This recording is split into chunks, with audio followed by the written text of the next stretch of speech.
Comme tous les pays dans le monde et en Europe en particulier, on a des systèmes de surveillance de toute une série de maladies avec des obligations pour les autorités internationales, dont l'OMS, dont le Centre européen de contrôle des maladies.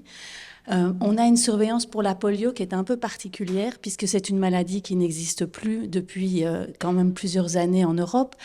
Et c'est très difficile de mettre en place une surveillance et de démontrer que quelque chose ne survient pas. Donc on nous demande de montrer qu'on n'a pas de cas de polio au Luxembourg chaque année et on nous demande même d'en faire la preuve. Chaque semaine, on envoie des données à l'OMS où on rapporte 0 cas de polio. Comment est-ce qu'on arrive à faire ça ?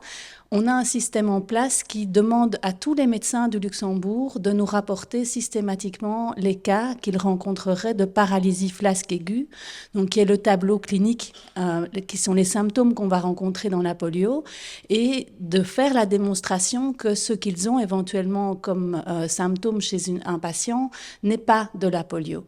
Alors là, on va éventuellement aider les médecins, les conseiller sur les prélèvements à réaliser pour prouver que ce n'est pas une polio, et le fait de démontrer systématiquement, quand on a des tableaux cliniques qui pourraient être une polio, que ce n'est pas le cas, est déjà un premier pas dans la surveillance.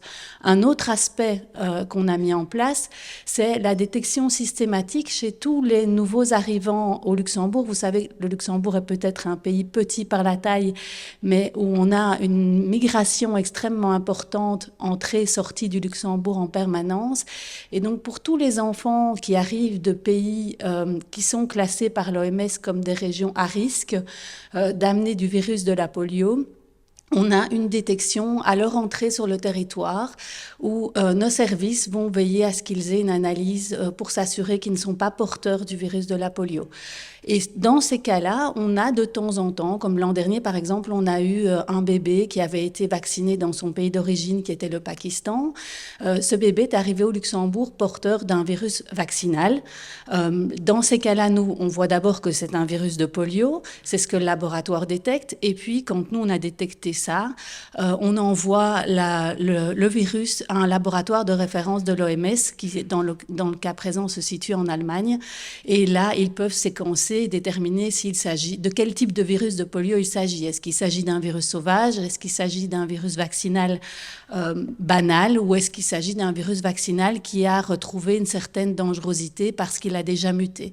On s'assure de ce suivi, on s'assure aussi que ce virus, même vaccinal qui n'est pas dangereux, ne sera quand même pas transmis parce qu'on n'a pas envie de voir ce virus se propager à des personnes qui éventuellement souffriraient d'un déficit immunitaire et pourraient à ce moment-là porter le virus plus longtemps et lui permettre de remuter vers un virus plus agressif.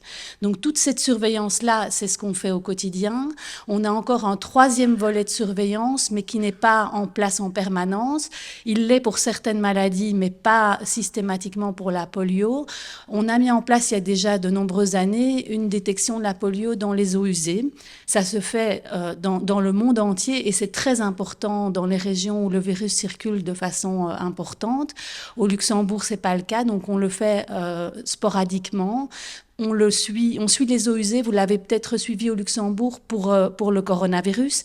On suit les eaux usées pour la grippe ou pour d'autres virus respiratoires qui nous intéressent. Et quand c'est nécessaire, si on a l'impression qu'on a du virus qui circule, on peut redétecter le virus éventuellement dans les eaux usées, soit de manière nationale, on prend l'eau des stations d'épuration de l'ensemble du pays, ou on peut aussi cibler par exemple l'aéroport et prendre les eaux usées de l'aéroport pour vérifier qu'on n'y détecte pas du virus de la polio.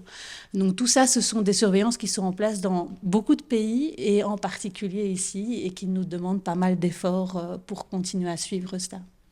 Merci docteur pour ces explications très claires.